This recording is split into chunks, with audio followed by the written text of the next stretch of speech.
안녕하세요. 남아주께로 3월 25일 큐티 가이드입니다. 오늘 함께 보신 말씀은 마태복음 27장 1절에서 10절의 말씀입니다. 예수께서 잡히신 이후에 밤새도록 청문회를 당하게 됩니다. 그 이후에 유대 당국자들은 예수님을 빌라도에게 넘기고자 하는 것을 성경 우리에게 보여주고 있습니다. 유대 당국자들은 이렇게 예수님을 넘기려고 한 이유는 자신의 판결을 실행에 옮길 만한 방법을 찾아야만 했습니다. 자신들의 계획을 실천할 수 있는 법적인 장치가 필요한 것이죠. 그래서 사형은 로마 총독의 명령에 의해서만 시행할 수 있었기 때문에 반드시 빌라도에게 넘기는 것이 그들의 주된 목적이었음을 보게 됩니다.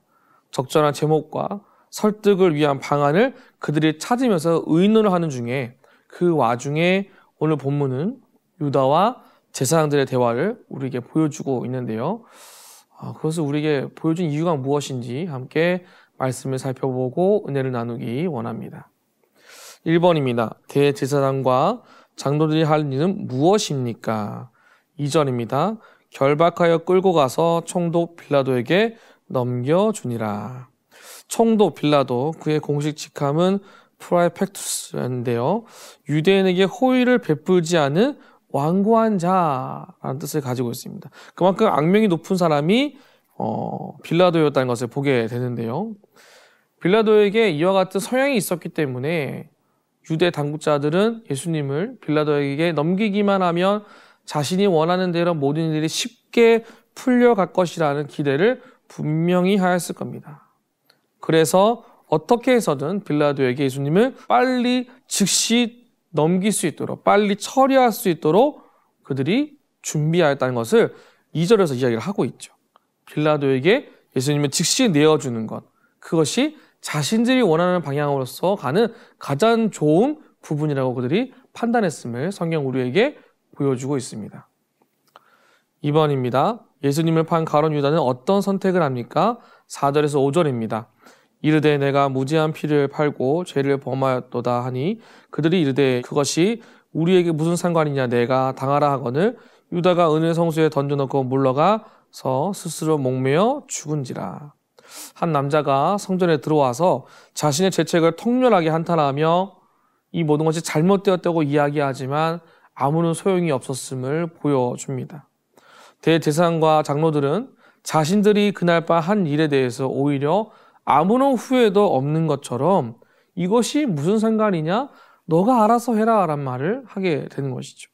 그들은 하나님과 민족에 대한 의무를 다 해야 함에도 불구하고 그렇지 않고 자신의 책임이 아닌 것처럼 유다에게 떠넘기는 것을 보여주게 됩니다. 예수님이 유죄인지 무죄인지 그것에 상관하지 않은 자들의 모습을 극명히 보여주고 있는 것이죠. 그들에게 중요한 것은 예수님이 소란과 문제를 일으켜서 로마의 분노를 사게 되게 되는 과정을 그들이 연출하였고, 그러니 예수님이 십자가의 형에 오르는 것, 그것이 그들이 원하는 가장 명확한 계획인 것임을 오늘 본문에서도 분명히 보여주고 있는 것이죠. 유다가 자신에게 잘못한 것을 실수하였다고 이 모든 것을 돌이키길 원하지만 이제는 이것이 우리에게 아무런 상관이 없다라고 말하는 것이죠. 제사장들의 이런 냉담한 반응, 이 반응들로 인해 어디에서도 위로나 어디에서도 뉘우침을 가질 수 없는, 너가 당하라는 그 한마디만 들은 유다는 스스로의 삶을 포기하게 되는 비참한 모습을 본문은 우리에게 보여주고 있습니다. 3번입니다. 대제사장들은 유다가 던진 은으로 무엇을 합니까? 7절에서 8절입니다. 의논한 후 이것으로 토기장이의 밭을 사서 나그네의 묘지를 삼았으니 그러므로 오늘날까지 그 밭을 피밭이라 일컫느니라. 핏값으로 토기장이의 밭을 사기로 한 제사장의 결정은 다음 구절에 나오는 성경적 성취의 기초가 되지만 한편으로는 사도행전 1장 18절에서 19절이 나와 있는 것처럼 다른 방식으로 유다의 죽음과 연기한 피밭, 즉 아겔다마라는 전통적 이름으로부터 유래되었음을 보게 됩니다.